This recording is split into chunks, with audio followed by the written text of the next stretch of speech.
সমুদ্রকে চোর বাংলাদেশি মাল। আজকে শুভেন্দু বলছে মাল, আমরা বলবো শুভেন্দু তুমি বাংলাদেশ থেকে এসেছো, আমাদের দাঁড়াবে পুরুলিয়া আসুক, অত সস্তা না কে পেটিয়ে দেবে আমাদের। ও আসুক, হ্যান্ড হ্যান্ড কথা বলবো আমার সাথে, অত বাপের দম আছে। লাল দাড়ি কানে চুল বাংলা ছাড়া তৃণমূল বলছে শুভেন্দু অধিকারী, কি বলবেন? শুভেন্দু অধিকারী ভারতবর্ষে যত রাজনীতিবিদ আছে সবচেয়ে জঘন্য একটা রাজনীতিবিদ বলে আমি মনে করি। মানে কি বলবো, যে ওর ভাষায় প্রকাশ করা যায় না, আমাদের এই ভাষা মুখে আনা যাচ্ছে না যে শুভেন্দু অধিকারী মানে একদম জঘন্য ধরনের। লাল দাড়ি কানে চুল বাংলা ছাড়া তৃণমূল মানে উনি আর কি একটা সম্প্রদায়কে টার্গেট করে। নাম তো বলছে না, লাল দাড়ি কানে চুল বাংলা ছাড়া তৃণমূল। হ্যাঁ, এই জন্যই বলছি যে উনি বিশেষ করে মুসলিমদের টার্গেট করছে। আমরা বলতে চাই আমার বাপ দাদা যারা 14 পুরুষ এই মাটিতে জন্মেছে, এই মাটিতেই আমরা আজকে বসবাস করছি, তাদের কবর এখানে আছে।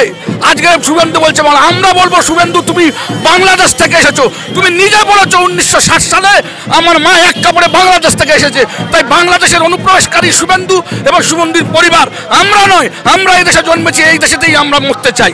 2002 এর ভোটার লিস্টে তো আপনাদের নামই নেই। আমাদের 2002-তে এসআই যেটা করছে, আমাদের একটাই দাবি, যার নাম দেখাতে পারবেন 2002 এর ভোটার লিস্টে নাম দেখাতে পারবেন? হ্যাঁ নিশ্চয়ই দেখাবো। আমরা 2002 এর লিস্টে আমাদের নাম আছে, আমার বাবার নাম আছে, আমরা দেখাবো যে আমরা এখন ঘরের নাগরিক। আমরা চাই যে সারটা বাতিল হোক, কারণ হচ্ছে এসআইয়ের মাধ্যমে এনআরসি কে লুকিয়ে রাখা হয়েছে, সিএ কে লুকিয়ে রাখা হয়েছে, সেটা প্রকাশ্যে আনার জন্য। আপনারা তো বাঙালি, তাহলে এসআইআর কে কেন ভয় পাচ্ছেন?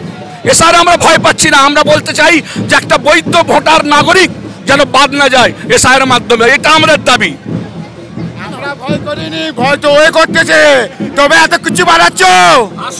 ঠিক আছে, সমুদ্রকে চোর বাংলাদেশি মাল, আমাদের দাঁড়াবে পুরুলিয়া আসুক, আমরা তাড়িয়ে দেবে তো বাংলাদেশ পাঠিয়ে দেবে। কি বলছে তো বাংলাদেশ পাঠিয়ে দেবো, অত সস্তা না কে পেটিয়ে দেবে আমাদের। ও আসুক, হ্যান্ড হ্যান্ড কথা বলবো আমার সাথে, অত বাপের দম আছে, ওখান থেকে মাছ এনে দিচ্ছে। আসুক, জয় বাংলা, অভিষেক জিন্দাবাদ, রাজকুমার ঠান্ডা জিন্দাবাদ, জয় বাংলা, অভিষেক জিন্দাবাদ, তৃণমূল বাড়ি জিন্দাবাদ, অভিষেক জিন্দাবাদ। বলছে 2026-এ তৃণমূলও থাকবে না, তৃণমূলের দুধের গাইও থাকবে। ও স্বপ্ন দেখে, ওর মতো কত লোক স্বপ্ন দেখে, ও স্বপ্ন দেখতে দিয়ে শেষ হয়ে যাবে, তৃণমূল শেষ হবে না, উল্টা শেষ করে দেবো আমরা। আর ওর বিরুদ্ধে যে বি আসবে তাকে আমি শেষ করে দেবো। জয় বাংলা, জয় বাংলা।